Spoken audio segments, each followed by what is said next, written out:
Um dos grandes problemas que eu encontro na administração da empresa em relação a funcionários hoje é o pedido, o assédio que nós, como patrões, temos quando eles nos dirigem até a nossa pessoa e nos pedem para que sejam feito um acordo onde a gente demite eles, devolvem a verba rescisória, ficam trabalhando sem carteira assinada, com o título de tirar o seu fundo de garantia e continuar recebendo seguro-desemprego. Isso nos causa muito problema, porque a gente não compartilha dessa ideia, né? E a gente nega esse tipo de acordo com o funcionário. E aí eu mesmo começo a ficar fazendo picardia, não trabalha direito, começa a faltar o trabalho, trabalha com má vontade, e aí fica caçando meios para que a gente pegue e mande embora sem justa causa. Sabemos que a lei nos permite que mande embora por justa causa, mas é muito complicado, né?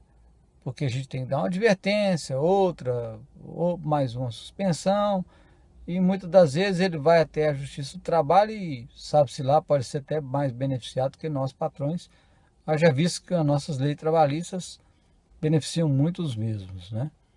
Então isso hoje, o seguro-desemprego, sabemos que não foi feito para essa finalidade, mas acaba fazendo com que os funcionários hoje queiram usar esse tipo de modalidade, né, dessa falcatrua, vamos dizer assim, para receber o seguro-desemprego e receber também o salário. E isso também nos coloca totalmente em risco. No caso de um acidente de trabalho, qualquer coisa, ele sem carteira assinada, a responsabilidade é toda da empresa. Então nós, como patrões, acho eu, na minha opinião, que não podemos compartilhar dessa ideia. Contextualização. A empresa analisada é a Biotêxtil, localizada em Carmo do Rio Verde, Goiás, e pertencente ao setor têxtil, mais precisamente na área hospitalar, fabricando ataduras, faixas, campos operatórios e afins. Como qualquer empresa do setor têxtil, possui muitos funcionários de baixa especialização, pertencentes ao chão de fábrica, e alta rotatividade. Devido a este fator, o problema analisado é muito comum no dia a dia da empresa. Ao decidir que quer sair da empresa, o funcionário propõe uma espécie de acordo ao gestor. A proposta consiste em um gestor demiti-lo, de forma a garantir os benefícios trabalhistas ao funcionário, porém, acarreta em encargos para o gestor, já que se enquadra em uma demissão sem justa causa. Como contraparte do acordo, o funcionário promete ao gestor a devolução de uma parte do dinheiro. Contudo, o gestor não paga apenas para o funcionário, mas também para o sindicato, levando a dois prejuízos. Outro fator discutido, aliado a este acordo que prevê a demissão sem justa causa, é o caso do aviso prévio que poderia ser realizado ou não. O gestor poderia dar 30 dias de aviso prévio, ou indenizaria o funcionário dispensando com a promessa de ressarcimento pelo funcionário.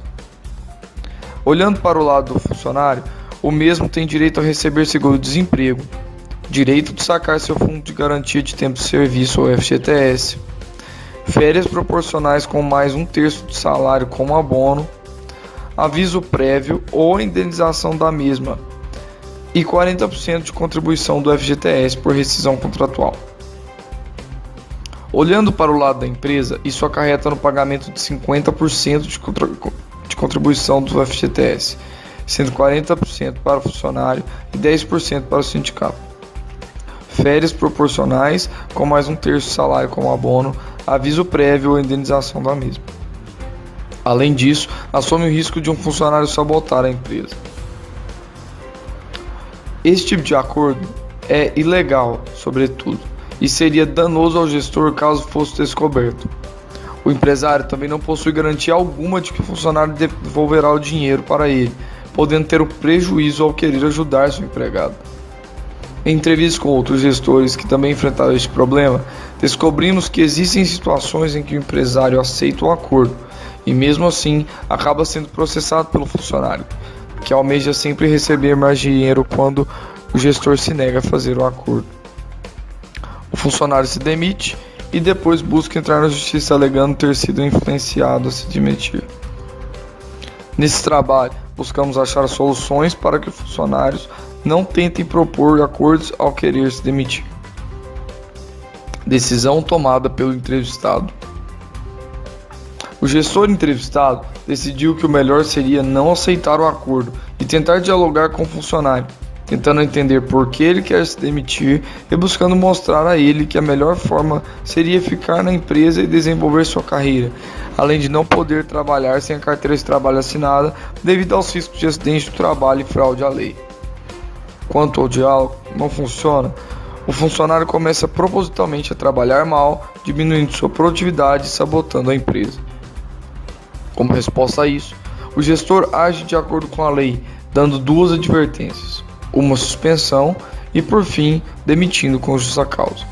Contudo, caso o funcionário faça algo muito grave, como quebrar uma máquina, a advertência se torna insuficiente, sendo necessária a demissão por justa causa, e caso não seja possível, sem justa causa.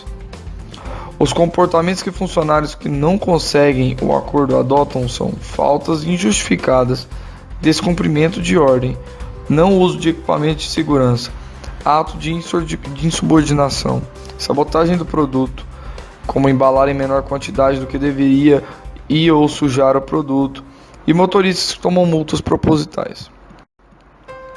Estatísticas.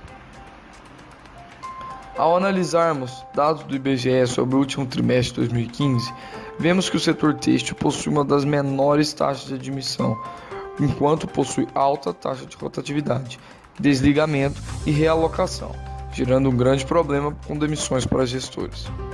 Além disso, em 2015, foi previsto um grande aumento nas ações trabalhistas, o que resulta em prejuízo para a indústria. Tribunais trabalhistas registraram quase 700 mil processos judiciais só no primeiro trimestre de 2016, representando 6% de aumento em relação ao trimestre do ano passado. Só em São Paulo, o aumento foi de 6%. O número previsto para o ano é de 3 milhões de processos. Só o Brasil representa mais ações trabalhistas que o restante das nações em conjunto na história. As maiores empresas do setor têxtil no Brasil possuem previsão para processos trabalhistas e, apesar de as percentagens de receitas separadas para a provisão variarem de empresa para empresa, os números são muito representativos para uma empresa cujas margens de lucro são apertadas, chegando a números absolutos de até 20 milhões em empresas com dificuldades de honrar pagamentos ou com problemas de liquidez. Resultado: o que aconteceu? O problema não conseguiu ser evitado pelo gestor. Sua ação de solução, o diálogo, deu certo apenas parcialmente, de forma que cerca de metade dos que propõem acordo desistem do mesmo. Contudo, a outra parte que insiste no acordo não leva a sério as advertências ou avisos prévios, gerando prejuízos e danos ao gestor. Lições aprendidas. Não adianta tentar manter o funcionário que decide pedir demissão. Melhor demitir e pagar a indenização de aviso prévio, sem fazer acordo proposto. O custo acaba sendo menor do que a perda de produtividade caso ele fique na empresa. As ações brasileiras são uma realidade em que qualquer setor, mas principalmente no têxtil, onde a mão de obra pouco qualificada gera muitos passivos. O ideal é que se evite qualquer passivo trabalhista através do segmento com rigor da lei, mas mesmo assim provisionar valores que façam sentido com o histórico recente da empresa para que não haja nenhuma surpresa que dificulte honrar as obrigações. Vê-se muitas empresas em recuperações judiciais no setor de construção e outros setores que empregam muita mão de obra que entraram em recuperação ou falência devido a passivos trabalhistas não previstos. Os números de empresas em insolvência e recuperação judicial no ano de 2016 foi recorde, e muitas dessas empresas, como no setor têxtil, que empregam muita mão de obra de base, entraram em situação por causa de passivos trabalhistas. Dessa forma, o melhor, como aprendido pelo gestor, seria seguir a lei na hora de demitir, sem fazer acordo com o funcionário para evitar encargos com a justiça.